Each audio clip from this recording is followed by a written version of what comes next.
Quanto será que é necessário você investir para que você consiga aí uma renda passiva de R$5.000 por mês? Nesse vídeo aqui eu vou mostrar para vocês quanto vocês vão precisar investir para ter essa quantidade aí de dinheiro em renda passiva todos os meses caindo na sua conta, e também vou explicar alguns conceitos bem legais aqui que podem ajudar bastante vocês com os seus investimentos. Bom, mas sem mais delongas, bora pro vídeo.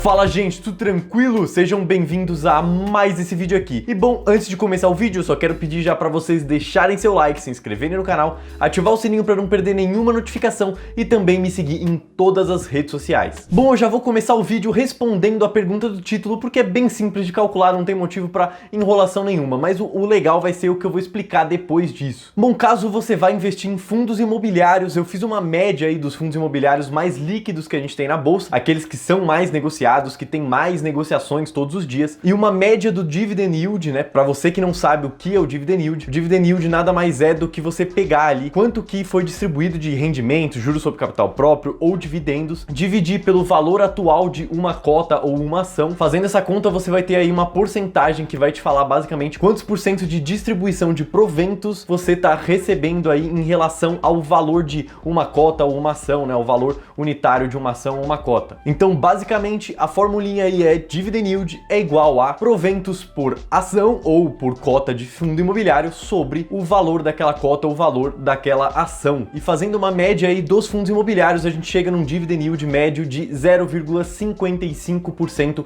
ao mês. Isso significa que a gente precisaria investir para ganhar R$5.000 por mês, uma quantia de R$909.90 A gente teria que investir essa grana aí para conseguir tirar 5 mil por mês investindo aí em fundos imobiliários. Mas isso é só dos rendimentos. Isso não está somado à valorização da cota. Pegando aí as ações do Ibovespa e fazendo um dividend yield médio das ações do Ibovespa, a gente tem aí uma média de 0,25% de dividend yield. É claro que no caso das ações, elas não distribuem todos os meses. Geralmente as empresas distribuem uma vez no ano ou 2 vezes no ano, ou a cada 3 meses. São poucas empresas que distribuem mensalmente, mas a média aí mensal do dividend yield vai ficar em 0,25%, o que faz com que para você ter essa renda mensal aí de dividendos aí de R$5.000 por mês, você vai ter que investir R$2 milhões, pouco mais do que o dobro do que para os fundos imobiliários. Só que isso é só a parte de dividendos e rendimentos. Só que além disso, você ainda vai ter a valorização do seu principal. E a expectativa futura de valorização de um principal é maior nas ações do que nos fundos imobiliários. Falando de uma maneira mais simples, basicamente, provavelmente no futuro as ações vão se valorizar mais do que os fundos imobiliários. Isso não é regra, isso não é necessariamente o que vai acontecer, mas é o que provavelmente vai acontecer. Porque você tem muito mais risco atrelado a um investimento em ações do que risco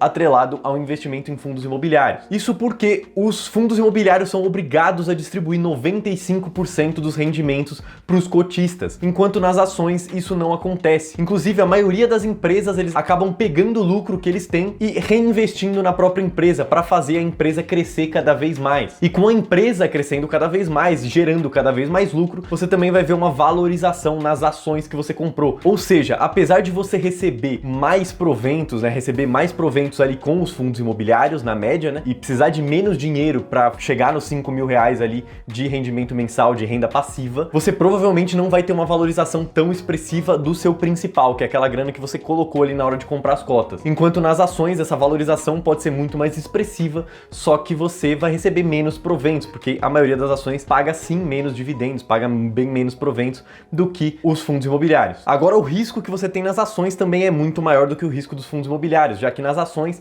a empresa tem sim a chance de falir. É claro que se você fizer uma escolha consciente, um stock picking consciente, escolher ações boas, ações de empresas boas com resultados sólidos, com muitas vezes resultados crescentes, constantes, com endividamento baixo, esse risco vai ser muito diminuído, mas não deixa de existir. Enquanto nos fundos imobiliários, eu honestamente nunca vi um fundo imobiliário falindo.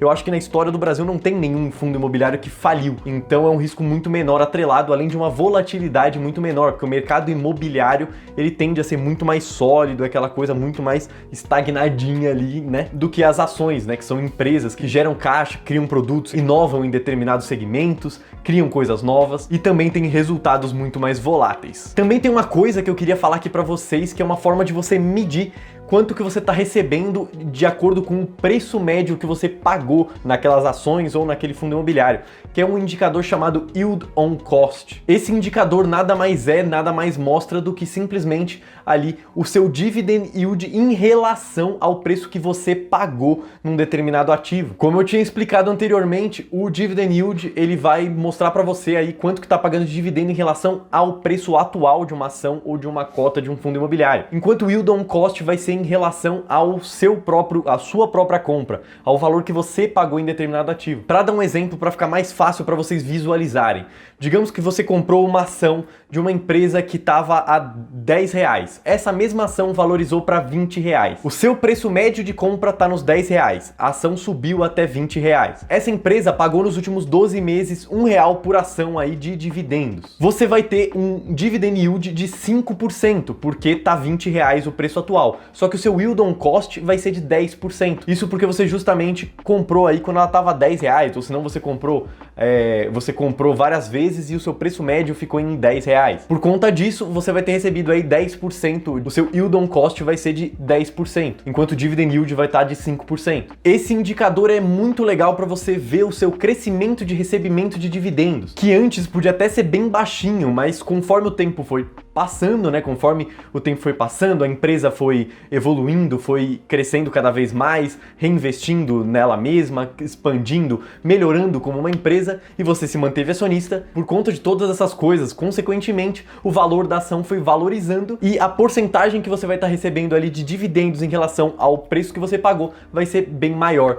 Então esse indicador é bem legal para você observar esse tipo de coisa. Bom, mas por esse vídeo é isso. Eu espero que vocês tenham gostado do vídeo. Se esse vídeo ajudou você de alguma forma, compartilha para os seus amigos. Também se inscreve no canal, ativa o sininho, todas aquelas coisas que vocês já sabem, me seguem em todas as redes sociais. Muito obrigado por você que ficou até aqui. Eu espero que tenha ajudado. Qualquer dúvidas ou sugestões, deixa aqui nos comentários ou qualquer outra coisa que vocês quiserem comentar também. Muito obrigado, até o próximo vídeo e falou!